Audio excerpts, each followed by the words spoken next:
Assalamualaikum warahmatullahi wabarakatuh. Alhamdulillah, wassalatu wassalamu ala rasulillah.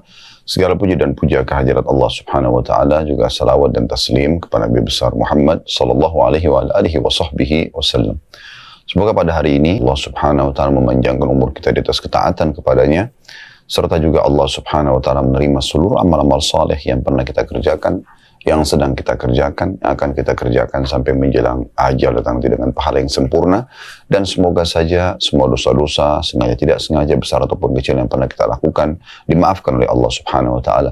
Demikian juga dengan kedua orang tua kita, seluruh kerabat kita, bahkan kita memohon agar seluruh muslimin dan muslimat, mukminin dan mukminat yang hidup dan juga yang sudah meninggal, dimaafkan oleh Allah subhanahu wa ta'ala. Serta juga teman-teman sekalian, kita selalu mendoakan agar negara kita terjaga keamanan, persatuan, kesatuan dan kemerdekaannya, dan Allah selalu membuat negara kita maju, makmur, serta juga bisa menjadi contoh bagi negara-negara yang lain, dan Allah karuniakan kita pemimpin-pemimpin yang adil sampai menjelang hari kiamat nanti. Serta semoga Allah menolong saudara kita kaum muslimin yang sedang tertindas dimanapun mereka berada, terutama di Palestina dan khususnya di Gaza.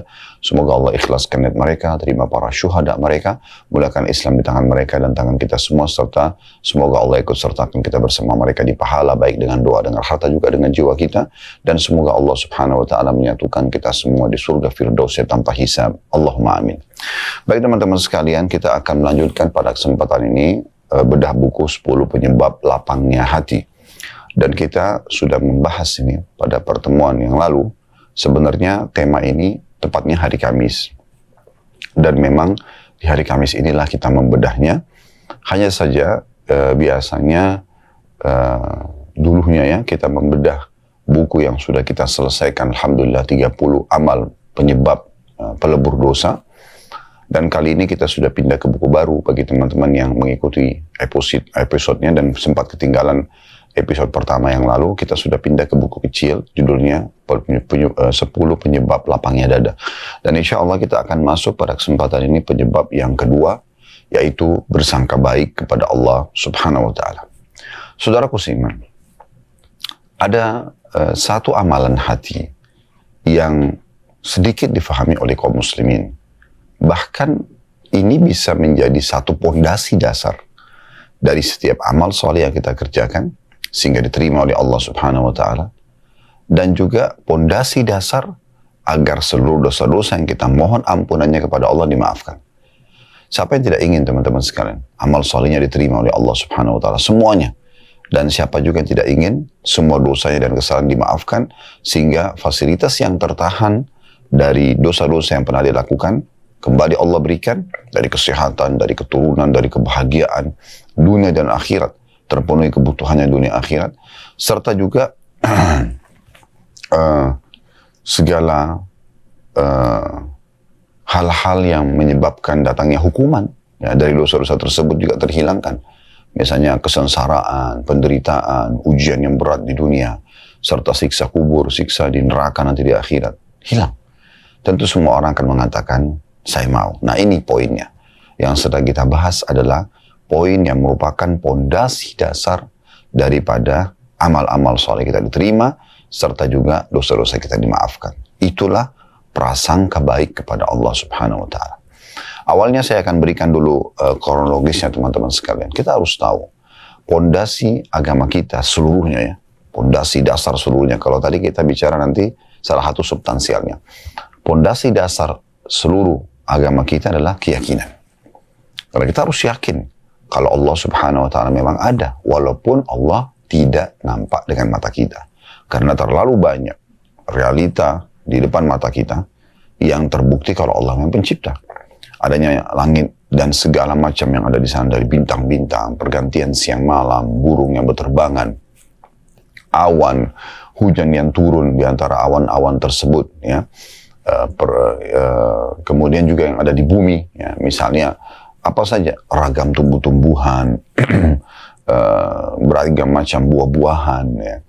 Kemudian daratan, lautan, terus jenis hewan-hewan dengan segala macam jenisnya, dari serangga yang kecil sampai hewan-hewan yang paling besar di darat, misalnya gajah, di lautan misalnya ikan paus, dengan segala macam karakternya, dengan segala macam sistem pencernaan, sistem pembelaan ya, dirinya, kemudian populasinya dan segala macam. Begitu juga dengan manusia misalnya. Kita sendiri dalam diri kita ini Allah mengatakan wa fi anfusikum afala tubsirun, dalam diri kalian sendiri apakah kalian tidak melihatnya.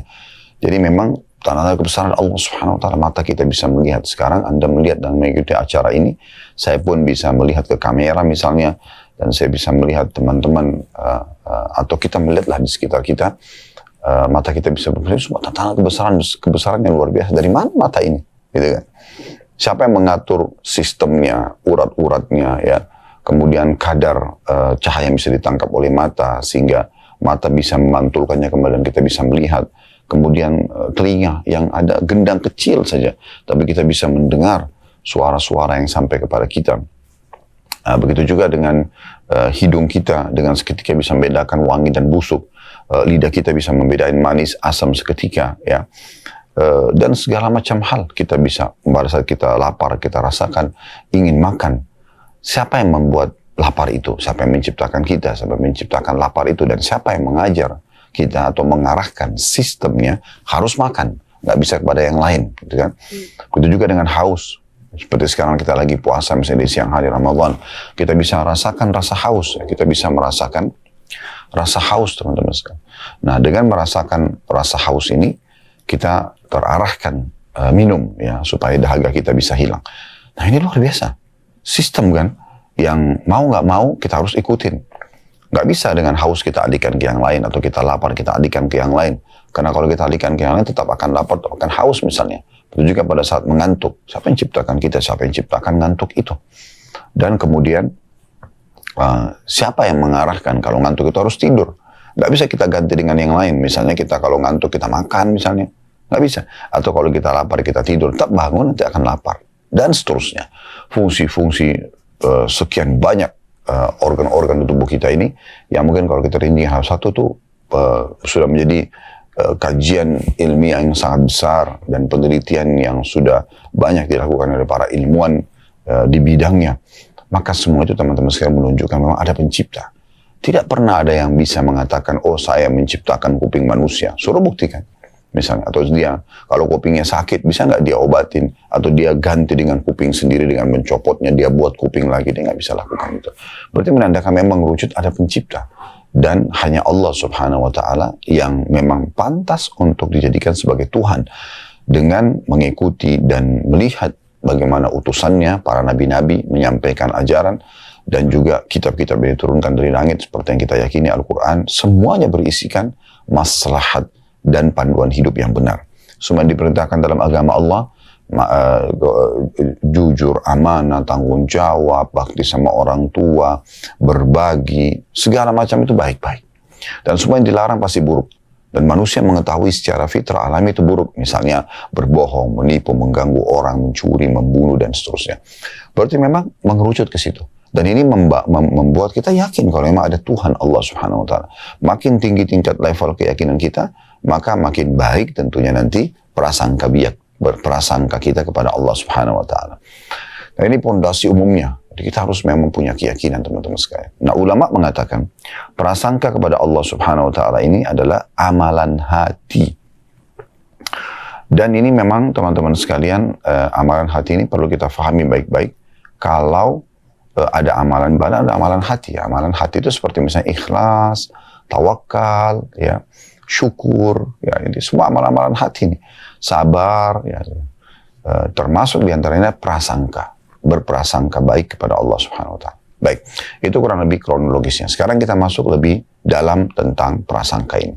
Prasangka ini teman-teman sekalian, ya, adalah bagaimana seseorang hamba bersangka baik dengan Tuhannya dalam hal, misal contoh, dia kalau berdoa, dia harus yakin karena Allah yang perintahkan doa, asal dia sudah mengikuti syarat-syarat dan rukun-rukun doa itu, maka dengan sendirinya harus dia yakin diterima. Gak boleh dia ragu.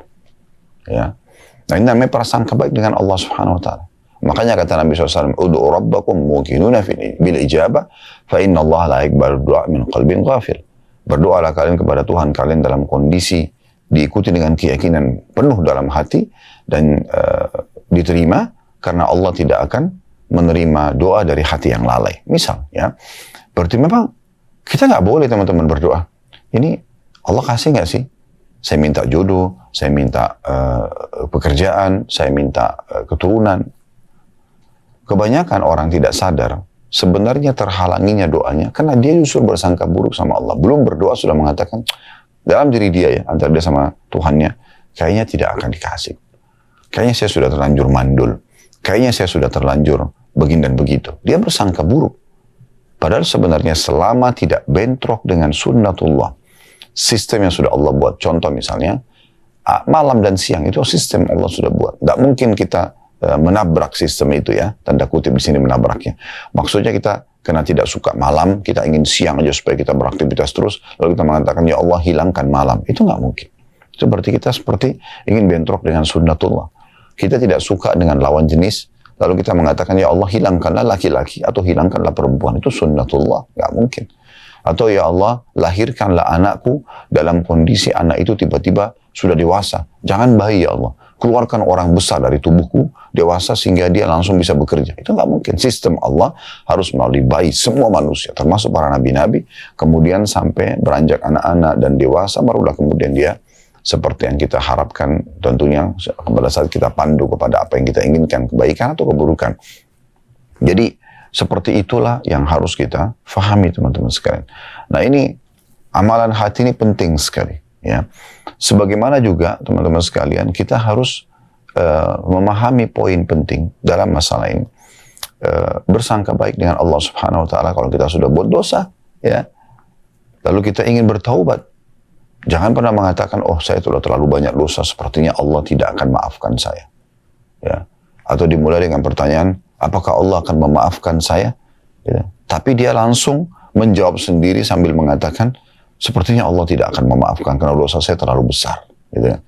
Kalau dia mengatakan, apakah Allah akan memaafkan saya tulus dari hatinya, ingin mendengar panduan dari seorang alim misalnya atau seorang ulama, mendengar jawaban dan dia tidak menyimpulkan sendiri, tidak ada masalah. Tapi kalau dia sudah simpulkan sendiri, ya mungkin Anda pernah dengar ada orang bilang, saya sudah banyak buat dosa, lalu dikatakan tobatlah. Dia mengatakan, masa sih saya akan dimaafkan, orang dosa saya banyak sekali. Nah contoh misalnya ya, maka itu hal yang harus kita fahami baik-baik ya.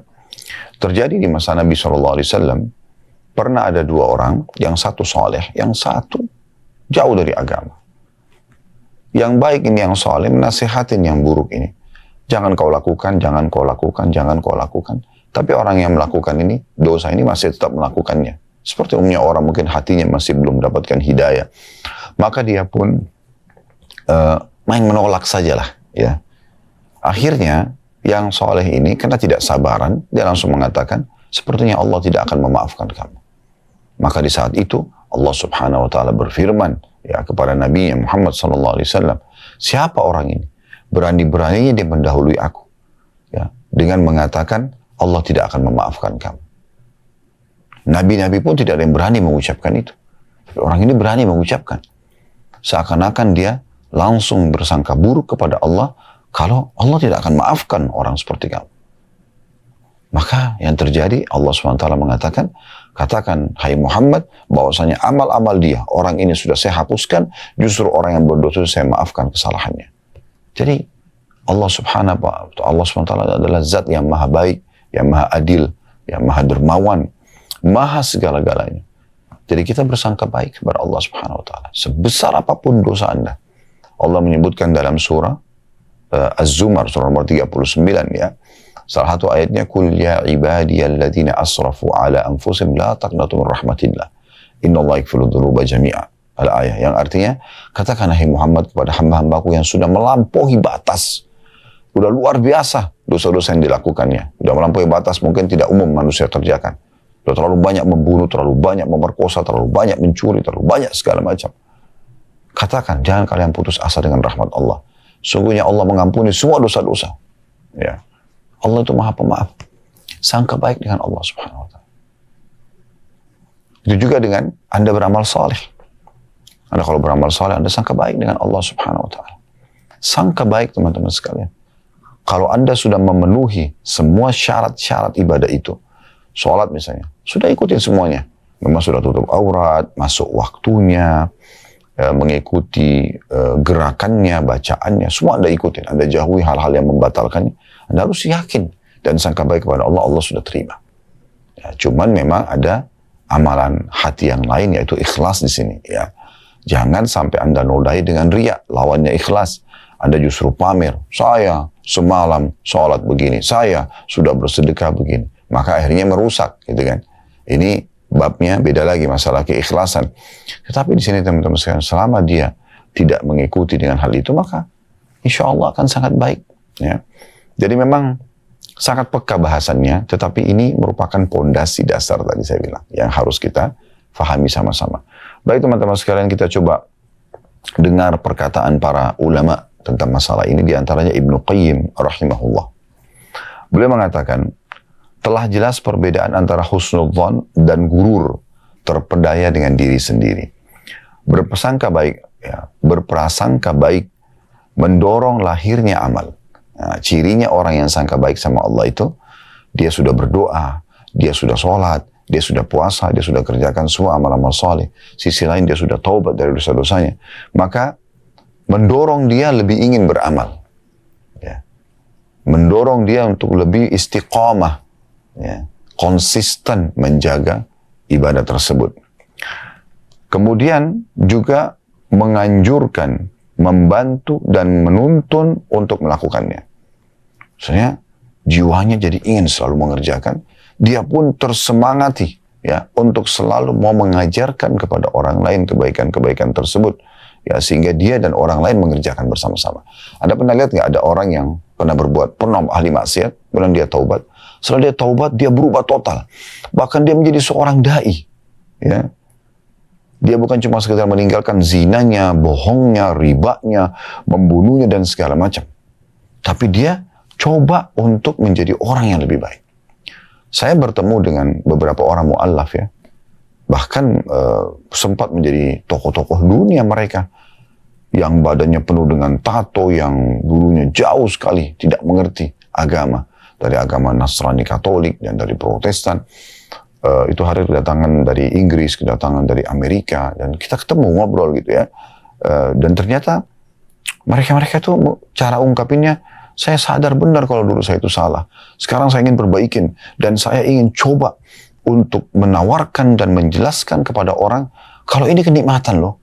Saya sudah merasakan kenikmatan dunia dulu yang salah. Sekarang saya nikmatin ibadah, dan ini kenikmatan yang tidak terhingga. Sehingga orang lain mau mengerjakan seperti saya. Ini luar biasa. Dan inilah yang dicontohkan oleh orang-orang yang terdahulu dari kalangan sahabat Nabi.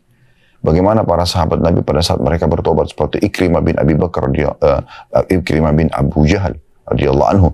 Ayahnya Abu Jahal, Fir'aun yang umat yang meninggal dalam keadaan kafir. Dia pun dulu benci Islam.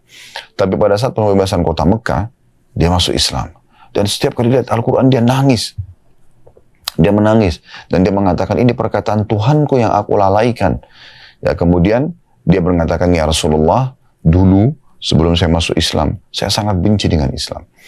Apa yang ayah saya lakukan, saya juga ikut lakukan. Ayah Fir'aun umat ini, Abu Jahal suka sekali memerangi Islam dengan jiwanya, dengan hartanya. Ya. Maka Ikrimah ikut pada saat itu. Sekarang saya ingin menebusnya. Dengan cara saya juga akan mengeluarkan infak sebesar dulu saya memerangi Islam untuk perjuangan Islam. Nah ini. Kan gitu. Jadi mendorong dia justru untuk beramal. Itu prasangka yang baik kepada Allah subhanahu wa ta'ala. Ini terjadi pada banyak sahabat-sahabat Nabi yang lain. Para tabi'in, para tabi'in, bahkan sampai menjelang hari kiamat nanti. Orang-orang yang betul-betul hatinya diilhamkan oleh Allah SWT prasangka baik, dia akan lakukan itu. Jadi mendorong dia untuk beramal. Kemudian kata beliau, inilah sikap yang benar. Tapi kalau mengajak kepada pengangguran dan bergelimang dalam kemaksiatan, maka ini adalah gurur atau terperdaya dengan diri sendiri. Jadi, sudahlah, Allah kan maha pengampun. Udah saya nggak usah taubat, nanti Allah maafkan kok. Nah ini terpedaya dengan dirinya. Ini bukan bersangka baik sama Allah. Dia tidak mau beramal. Dia tidak mau bertobat. Udahlah, saya nanti aja deh sholatnya. Toh saya masih muda, umur saya masih panjang. Misal. Ini terpedaya dengan dirinya sendiri. Dia selalu berpikir Allah itu Ghafurur Rahim, Allah Maha Pengampun dan Maha Penyayang, tapi dia lupa juga Allah itu sisi lain Syadidul Iqab, berat sekali siksaannya. Kan begitu. Jadi harusnya tidak seperti itu orang memahaminya. Jadi dia tidak kalau orang yang terpedaya dengan diri itu selalu dia mau sangka baik, tapi tidak ada amal yang dihasilkan dari diri dia. Tidak ada upaya untuk mengerjakan amal soleh, tidak ada upaya untuk meminta maaf dari kesalahan. Kan gitu. Lalu kata beliau, berprasangka baik itu adalah harapan. Barang siapa yang pengharapannya membawa kepada ketaatan dan meninggalkan kemaksiatan, maka itu adalah pengharapan yang benar. Dan barang siapa yang keengganannya atau keengganannya ya beramal dianggap sebagai sikap berharap, dan sikap berharap berarti enggan beramal atau meremehkannya, maka itu termasuk terpedaya. Nah, jadi ada perbedaan dasar situ. Kalau dari sini kita bisa ambil kesimpulan kalau berarti bersangka baik dengan Allah itu adalah kita sudah taubat, ya semoga Allah maafkan. Kemudian kita amal saleh, semoga Allah terima. Nah, gitu ya. Lalu terus kemudian mendorong kita selalu ingin konsisten menjaga amal saleh itu, konsisten untuk menjaga taubat kita. Syekh Shalih Al-Fauzan hafizahullah berkata, prasangka yang baik kepada Allah seharusnya disertai dengan meninggalkan kemaksiatan. Tinggalkan dosanya. Jangan justru, sudahlah Allah Maha Pengampun, gak apa-apa deh. Gitu. Salah, bentrok dengan persangka baiknya. Gitu kan. Sangka baik itu harusnya membuat orang jadi, Allah Maha Baik kok. Harusnya saya juga berbuat baik dong. Allah Maha Baik kok. Masih bisa memberikan saya kesempatan tobat. Maka saya menjaga tobat ini. Nah, itu yang benar. Lalu kata beliau, saya ulangi kata Syekh Shalih Fauzan rahimahullah, beliau seorang ulama di Saudi tentunya, prasangka yang baik kepada Allah seharusnya disertai dengan meninggalkan kemaksiatan. Kalau tidak, maka itu termasuk sikap merasa aman dari azab Allah. Ini dosa besar yang lain lagi. Ya. Dia merasa Allah tidak akan hukum dia. Ini bahaya. Dia malah menganggap remeh siksaan Allah yang Allah sudah ancamkan di jenis dosa yang dia lakukan. Ya. Terlebih lagi kalau orang sampai melampaui batas dengan cara berbangga dengan dosa-dosanya. Dia menceritakan sama teman-temannya dosa yang dia lakukan. Subhanallah. Ini yang kata Nabi SAW dalam sebuah hadis, ada seorang hamba yang Allah Subhanahu Wa Taala sudah tutupi perbuatan dosanya semalaman, lalu kemudian dia sebarkan pelanggarannya itu. Ini termasuk mujaharah bil maksiyah. Memamerkan kemaksiatan ini lebih cepat siksaan Allah datang kepada mereka. Seharusnya kalau Allah tutupin aib Anda, kesalahan Anda, maka Anda bersyukur kepada Allah Subhanahu Wa Taala justru dengan menutupinya, bertobat dan menutupinya, tidak menceritakan pada orang lain. Lalu kata Syekh Shalih Fauzan lanjutannya, prasangka baik kepada Allah harus disertai dengan melakukan sebab datangnya kebaikan dan sebab meninggalkan kejelekan. Itulah pengharapan yang terpuji. Jadi maksudnya, ya dia coba lebih dalami lagi ilmunya supaya dia lebih semangat mengerjakan amal saleh tersebut. Dia coba berkumpul dengan komunitas yang baik sehingga hanya memotivasi dia untuk mengerjakan amal saleh tersebut, dan dia coba bertobat dari dosanya dan dia meninggalkan segala fasilitas yang bisa membuat dia mengulangi dosa tersebut. Sedangkan prasangka baik kepada Allah, selanjutnya kata beliau, sedangkan prasangka baik kepada Allah dengan meninggalkan kewajiban dan melakukan yang diharamkan, maka itu adalah pengharapan yang tercelah. Itu termasuk sifat merasa aman dari makar Allah. Nah, jadi sudah kita bisa lihat di sini bagaimana para ulama kita sudah menjelaskan, Ibnu Qayyim rahimahullah dan Syekh Shalih Fauzan, kita jangan menyalahfahami tentang masalah prasangka baik ini, ya, sehingga akhirnya tidak mendorong kita beramal. Dan itu berarti orang gurur saja, orang hanya terpedaya dengan dirinya sendiri, ya. Kemudian kita coba lebih dalam ya membahas tentang masalah ini, dan saya coba bacakan dulu apa yang dikatakan oleh penulis ya di halaman 13. Sangka baik kepada Allah Azza wa Jalla ialah Anda merasa bahwa Allah akan melapangkan kesusahan Anda. Sangka baik. Karena kita terlilit utang, kita lagi butuh keselamatan dan keamanan, kita lagi apa saja. Kita selalu sangka baik kalau Allah akan melapangkan kesusahan itu. Makin kuat keyakinan Anda, Allah akan tolong Anda. ya maka makin mudah pertolongan itu datang. Kemudian menghilangkan duka hati Anda, kata penulis. Ya, selama kita sedih segala macam dan kita kembali kepada Allah, kita harus yakin Allah akan hilangkan duka itu. Selagi hamba bersangka baik kepada Rabb-nya, maka Allah Azza wa Jalla membukakan berbagai keberkahan untuknya dari arah yang tidak disangkanya. Ya. Karena itu, wahai hamba Allah Azza wa Jalla, hendaklah Anda bersangka baik kepada Rabb Anda, ya niscaya Anda akan melihat dari Allah sesuatu yang menggembirakan Anda. Kayak seperti sederhana sekali teori ini ya, tapi siapa yang menerapkannya? Dan syaitan masuk di situ untuk membuat kita selalu sangka buruk dengan Allah Subhanahu wa taala. Tapi ingat tadi poin penting ya di awal tadi kita itu sebelum apa yang kami jelaskan sekarang yang sudah kami sampaikan, jangan gurur. Kita harusnya sangka baik sama Allah itu yang mendatangkan dorongan yang kuat untuk beramal saleh. Dorongan yang kuat untuk meninggalkan dosa.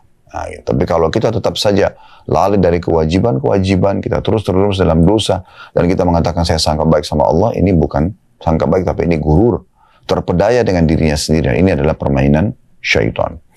Lalu kemudian penulis mengangkat hadis yang sangat masyhur berhubungan dengan ini, adalah sabda Nabi SAW dari hadis Abu Hurairah radhiyallahu anhu. Allah Subhanahu wa taala berfirman, qala Allah taala, ana inda dhanni 'abdi bi, saya sesuai dengan prasangka hambaku, kata Allah. In dhanna bi khairan falahu, jika dia bersangka baik, ya maka ia akan mendapatkan kebaikan itu.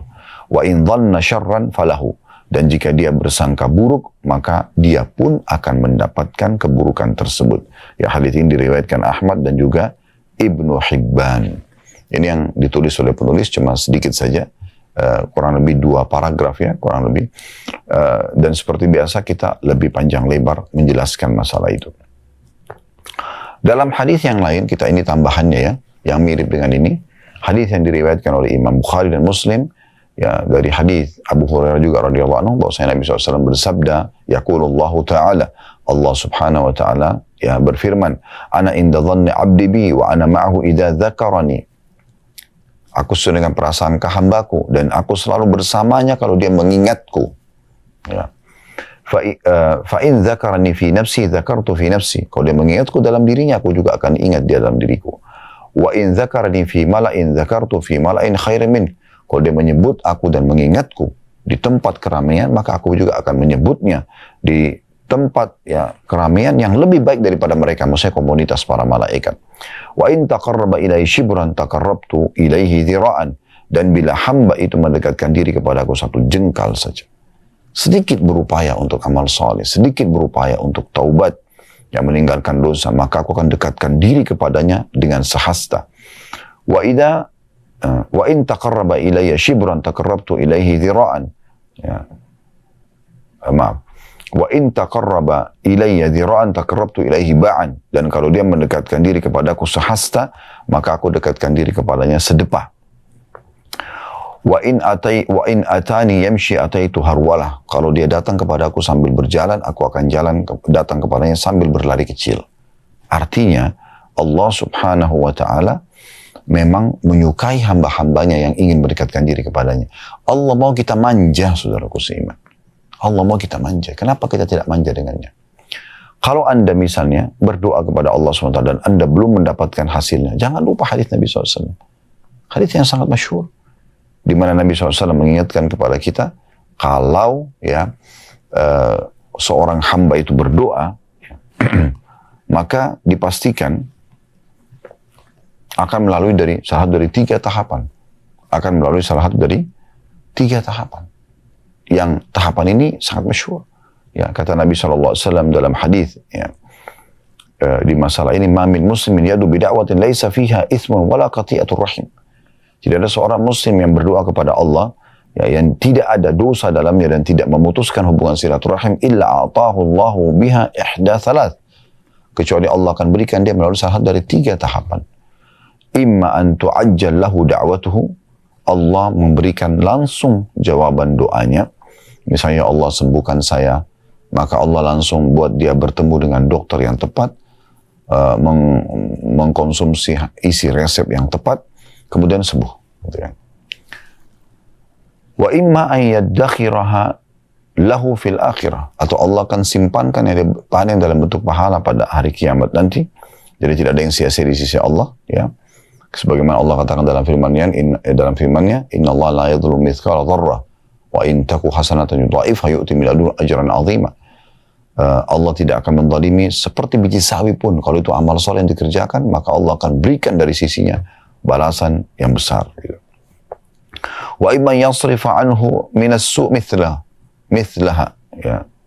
Atau Allah akan menghilangkan keburukan yang akan menimpahnya, ya, yang selevel dengan doa yang diharapkan. Misalnya dia minta keselamatan dunia, maka masalah dunia akan hilang.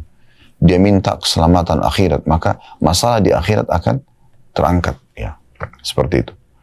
Lalu ada seorang sahabat sempat mengatakan, ya, di akhir hadis, qala idzan nukthir. Kalau kata sahabat, ya Rasulullah, kalau gitu kita perbanyak, ya. Maksudnya memperbanyak doa. Qala Allahu akthar. Maka kata Nabi SAW, Allah akan lebih banyak lagi mengabulkan doa-doa kalian. Kalau kalian memperbanyak doa, maka Allah juga akan lebih banyak memberikan. Artinya berdoa silakan. Manja, sangka baik, mohon, merengek. Ibnu Qayyim rahimahullah pernah, subhanallah, melihat seorang anak kecil lagi dimarahin oleh ibunya, kemudian saking marahnya sang ibu nih, anaknya dikeluarkan dari pintu rumah, lalu ditutup pintu tersebut. Tentu sikap ini kurang baik. Tetapi teman-teman sekalian, kita bisa ambil pelajaran penting di sini dari statement Ibnu Qayyim, bukan dari sikap ibu tersebut. Maka anak itu nangis-nangis, rengek-rengek, minta maaf sama ibunya supaya ibunya bukakan kembali pintu. Nah, seperti itu. Lalu kata Ibnu Qayyim, subhanallah, maha suci Allah. Andai saja, semua hamba memohon kepada Rabbnya sebagaimana anak ini memohon kepada Tuhan, anak ini memohon kepada ibunya, maka niscaya Allah akan memberikan kepadanya. Ya. Jadi belum dikasih, makin merengek, makin manja, makin memohon, makin berusaha untuk menguatkan doa itu dengan amal-amal saleh yang lain. Misalnya dengan sedekah supaya doanya diterima. Kata Ibnu Abbas radhiyallahu anhuma, di saat ada hajatku belum Allah terima, bukan beliau berhenti berdoa, tapi justru beliau mengatakan mencari orang-orang miskin lalu bersedekah dengan berharap menguatkan doa yang sudah dipanjatkan agar Allah kabulkan. Nah, itu yang benar. Jadi jangan justru seperti Nabi SAW mengatakan, yustajabu li ahadikum malam ya'jal, akan diterima, ya, doa seseorang di antara kalian selama dia tidak tergesa-gesa. Maka para sahabat mengatakan, wa kaifal istijal ya Rasulullah, bagaimana cirinya orang yang tergesa-gesa? Kata Nabi SAW, yaqulu da'autu wa lam yustajab li fatarakat doa. Dia bilang, saya sudah doa tapi belum melihat hasilnya, lalu dia tinggalkan doa. Subhanallah, mungkin tinggal sekali lagi Anda berdoa. Mungkin tinggal sehari lagi, mungkin tinggal sepekan lagi, mungkin tinggal sebulan lagi. Dan Allah subhanahu wa ta'ala, kalau kata Nabi SAW dalam sebuah hadis yang sahih yang lain, yang artinya, Allah subhanahu wa ta'ala kalau mendengar doa yang indah dari seorang hamba, Allah menerlambatkan jawabannya, agar hamba tersebut tetap dalam doanya. Yang nanti dia akan gembira sekali melihat hasil pahalanya pada hari kiamat nanti.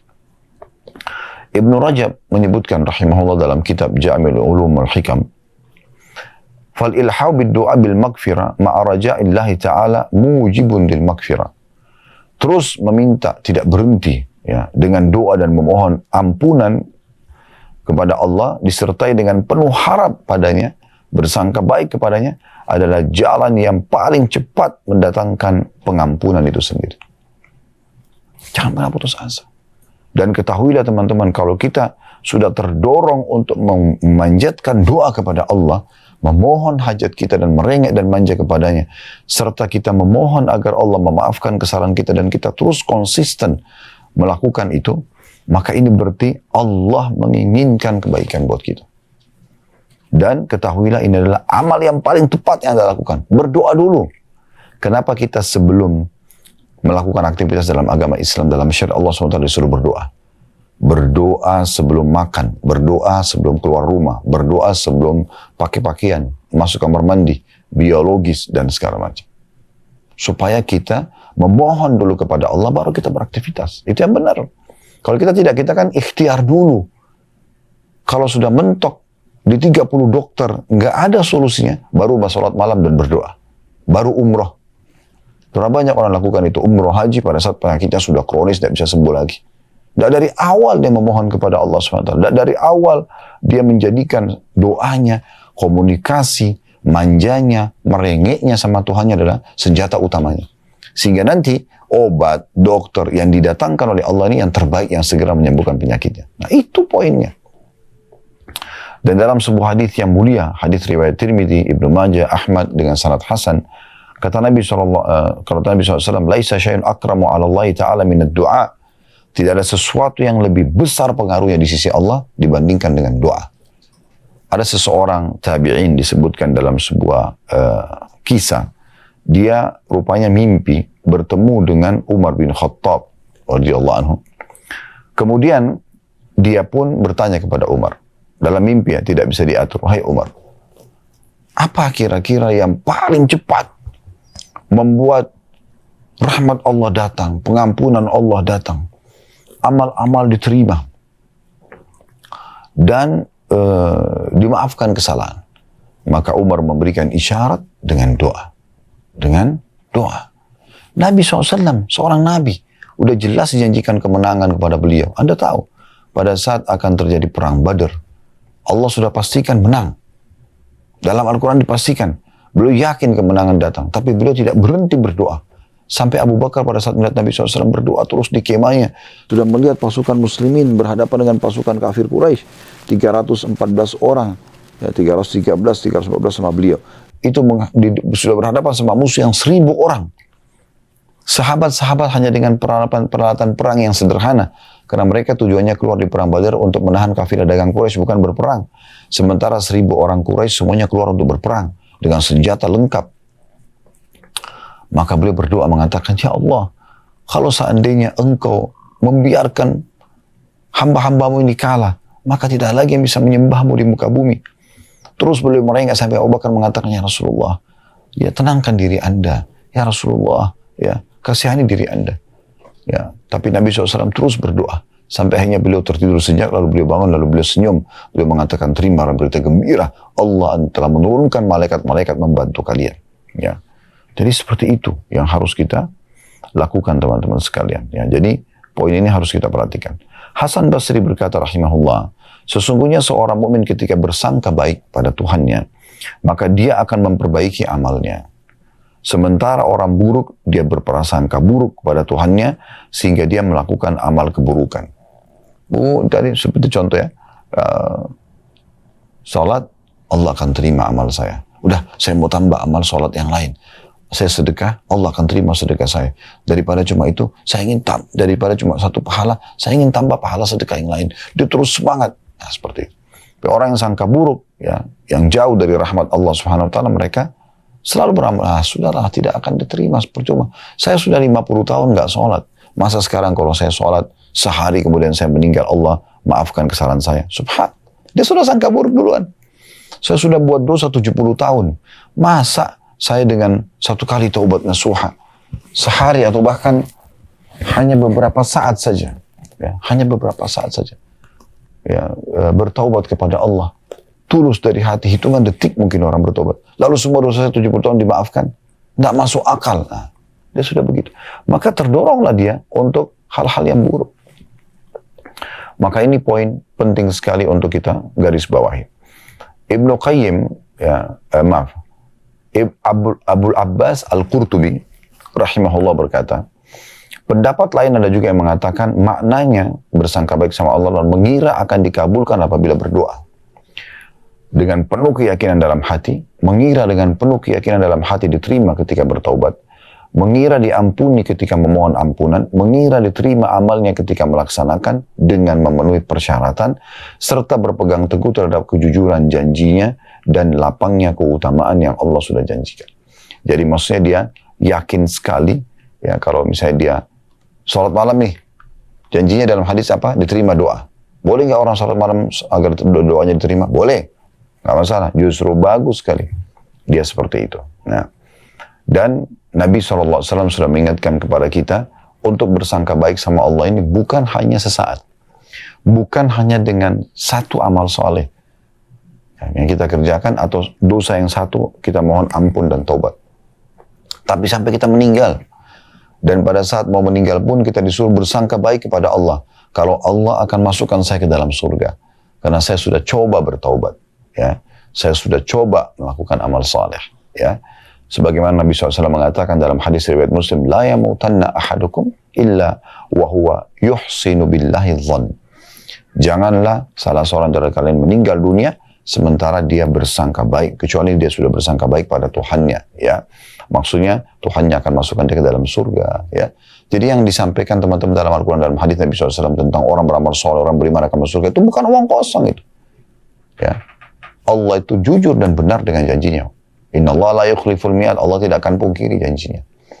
Di dalam hadis yang lain, ya dikatakan, maaf, di Al-Quran ini, "Man asdaqu minallahi qila," dan siapa yang lebih jujur daripada Allah dalam pernyataan. Jadi nggak mungkin salah, ya.